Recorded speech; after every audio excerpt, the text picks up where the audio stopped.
రే మామ ఎక్కడున్నావురా? త్వరగా మా వీధి చివరి లాస్ట్లోకి వచ్చేసేరా. అదే నీకు డబ్బులు ఇలా కదా, ఇచ్చేస్తారా? నీ బాకీ తీర్చేస్తానరా. సరే వచ్చే.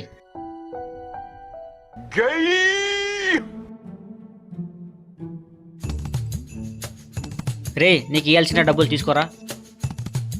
ఏరా మామ, డబ్బులు తీసుకుంటే సంవత్సరం 2 ఏళ్ళైనా ఇచ్చేవానివి కాదు, ఇంత త్వరగా ఇస్తున్నావేంటి? ఇంతకీ ఇతనే వర్రా? అన్న నా దగ్గర 1 రూపాయి లేనా, ఉండే డబ్బులని వీనికి ఇచ్చేసినాను.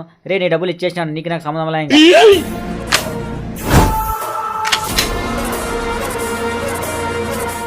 డబ్బులు తీరా.